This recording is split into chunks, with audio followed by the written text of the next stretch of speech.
एक प्रकार का आकार बना है, इसको हम क्या कहते हैं, इसको इस जो बना है इसको हम क्या कहते हैं, उत्तल लेंस कहते हैं।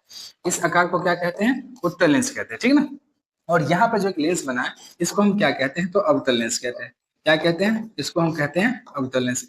अब बात उठेगी, ठीक ना, यहाँ पे और सारा बहुत सारा बात उठेगा, ठीक ना। मैं आपसे ये बात बताना चाहता हूँ कि अगर जब इतना हो गया, इतना अगर होने के बाद आप जानते हैं कि जैसा आकार बना इसको उत्तल लेंस और इसको क्या कहते हैं, अवतल लेंस कहते हैं। देखिए बीच का जो भाग है ना इसका मोटा है और इसका जो बीच का भाग है थोड़ा चिपका हुआ है, यानी कि है ना पतला है, इसको हम क्या कहते हैं, इसको हम कहेंगे अवतल लेंस और इसको हम क्या करेंगे, उत्तल लेंस करेंगे। फिलहाल मेरा अब ये टॉपिक नहीं है, ऐसा समझिए कि हमने जिस बात पे आया था, तो ऐसा समझिए ना कि हम लोग अभी जस्ट लेंस के बारे में आए थे और मुख्य परिभाषाओं के बारे में समझने आए थे। तो ऐसा समझिए कि आपने देखा होगा कभी ना कभी गोला होता है तो उसका एक केंद्र होता है, तो इसका केंद्र क्या हुआ, ये हुआ, और इसका जो केंद्र हो क्या हुआ, ये हुआ। तो एक केंद्र का नाम क्या होगा, C1 होगा, और दूसरा केंद्र का क्या होगा, C2 होगा, क्योंकि यहाँ पे कितना वक्ता केंद्र, दो वक्ता केंद्र, कितना होना चाहिए, C1 और C2 होना चाहिए, ठीक ना। ऐसा समझिए, ठीक ना, इस बात को ऐसा समझिएगा कि देखिए सबसे पहले अगर हम बात माने यहाँ पे, तो इसमें सबसे पहला जो आपका एक मुख्य बिंदु आया वो क्या आया, तो ऐसा समझिएगा सबसे पहला जो आया आपका आया वक्रता केंद्र आया। क्या आया, वक्रता केंद्र, ठीक है। सबसे पहला आपका क्या आया, वक्रता केंद्र आया, ठीक ना।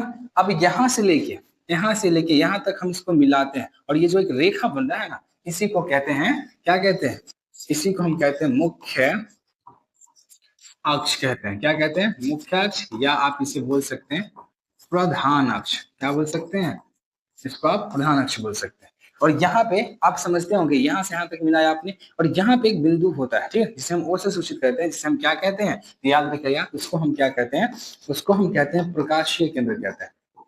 क्या कहते हैं, प्रकाशीय, क्या कहेंगे, केंद्र कहते हैं। और यहाँ से लेके आप जानते होंगे यहाँ से लेके यहाँ तक एक द्वारक होता है जिसको हम क्या कहते हैं, लेंस का द्वारक कहते हैं। चौथा में जो आपका आया वो आया आपका लेंस का द्वारक आया, लेंस का द्वारक, ठीक। अब आ गया, अब मैं आपसे ये पूछना चाहता हूं कि यहाँ इसमें फोकस कितना होगा, तो आप जानते हैं कि वक्ता केंद्र और प्रकाशीय केंद्र के बीच में एक फोकस आएगा F1 और यहाँ पे क्या आएगा F2, क्योंकि वक्ता केंद्र तो फोकस भी कितना आएगा, वही होगा। तो जब पांचवा में जो आपका बात है यहाँ पे वो आया आपका क्या, फोकस, क्या आया, फोकस दूरी, ठीक।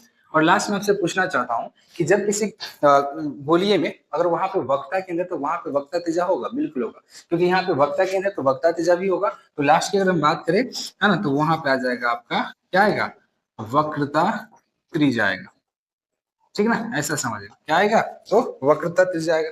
चलिए, तो ये 6 मुख्य परिभाषाएं हैं और इन 6 मुख्य परिभाषाओं को अच्छी ढंग से और आसान भाषाओं में देखने वाले। आप जानते हैं कि इसमें वक्ता केंद्र क्या होता है और मुख्य अक्ष क्या होता है, इन सभी चीजों के बारे में आप भले ही पढ़े होंगे, फिर अगर एक बार हो सके तो देख लीजिए।